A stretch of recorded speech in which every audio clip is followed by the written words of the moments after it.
देखिए, मैं सबसे पहले भारतीय जनता पार्टी के नेताओं को याद दिलाना चाहता हूं कि जब वो विपक्ष में थे, जब उनके लीडर ऑफ ऑपोजिशन राज्यसभा और लोकसभा में हुआ करते थे, तो वो उस समय की यूपीए सरकार को सदन में घेरते थे, प्रोटेस्ट भी करते थे। और जब जब उन्होंने अपनी कोई मांग रखी, जेपीसी को कॉन्स्टिट्यूट करने की मांग हो, कोई जांच कमेटी बिठाने की मांग हो, उन सारी मांगों को लेकर उन्होंने उस समय अपनी आवाज बुलंद करी। और मैं आपको बताना चाहूंगा उन नेताओं ने क्या क्या कहा। अरुण जेटली साहब, जो राज्यसभा में लीडर ऑफ ऑपोजिशन होते थे, उन्होंने जनवरी 2011 में कहा, parliament's job is to conduct discussions, but at many a time parliament is used to ignore issues, and in such situations obstruction of parliament is in the favor of democracy. Therefore parliamentary obstruction is not unbenefit. Jaitley साहब ने फिर अगस्त 2012 में, जब उनकी JPC की मांग ठुकराई गई लगातार उस समय की सरकार द्वारा, फिर कहा, there are occasions when obstruction in parliament brings greater benefits to our country. Our strategy does not permit us to allow the government to use parliament without being held accountable. We do not want to give the government an escape route through debate.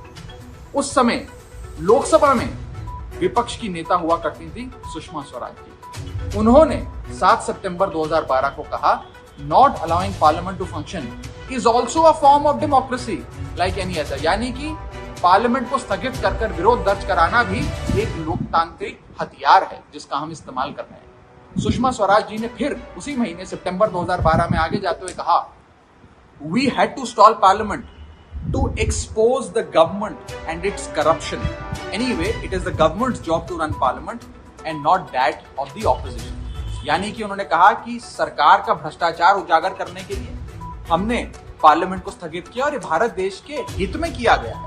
तो आज मैं उन्हीं के बड़े नेताओं की, जेटली साहब और सुषमा स्वराज जी के इन बयानों की याद आज की सत्ता के नशे में चूर बीजेपी को दिलवाना चाहूंगा और कहना चाहूंगा कि विपक्ष की आवाज मत बंद करिए। लेकिन ये सब दलीलें काम तो नहीं आ रही है। आप लोग लगातार संसद में भी ये सब बात कर रहे हैं कि बीजेपी जब विपक्ष में थी तो ऐसा करती थी, लेकिन आप लोग जैसा आप लोग का दावा भी, आरोप भी है कि आपकी आवाज दबाई जा रही है। अगला जब बजट का सत्र शुरू होगा तो जब हमारी आवाज दबाई जाती है तो हम सभापति जो राज्यसभा की हैं, जो चेयरमैन हैं, जो देश के उपराष्ट्रपति हैं, उन्हीं से अपनी विनम्र निवेदन कर सकते हैं, विनती कर सकते हैं कि हमें मौका दें। चेयरमैन साहब हम सबके चेयरमैन हैं। चेयरमैन साहब केवल बीजेपी के चेयरमैन नहीं हैं, वो उस सदन के चेयरमैन हैं और उस सदन के हम सब सदस्य हैं। ये उनकी नैतिक, कानूनी और संवैधानिक जिम्मेदारी बनती है कि वो हम सब के भी अभिव्यक्ति की आजादी, freedom of expression and speech, हमारी डिग्निटी, हम सारी हमारे जो राइट्स हैं, जो प्रिविलेजेस हैं और ड्यूटीज हैं, उन्हें प्रोटेक्ट करें।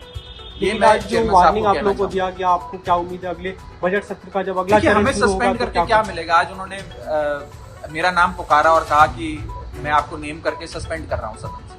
अगर हम सस्पेंड हो जाएंगे तो हम सड़क पे जाके लड़ाई लड़ेंगे। लेकिन आज इस देश में जेपीसी की एक मांग है, पूरा देश मांग कर रहा है, समुच्चय विपक्ष मांग कर रहा है। सरकार इसमें मांग स्वीकारना तो दूर, इसमें चर्चा भी नहीं कराना चाहिए। और यदि कोई शख्स अपनी आवाज बुलंद करता है तो उसे सस्पेंड कर दिया जाता है।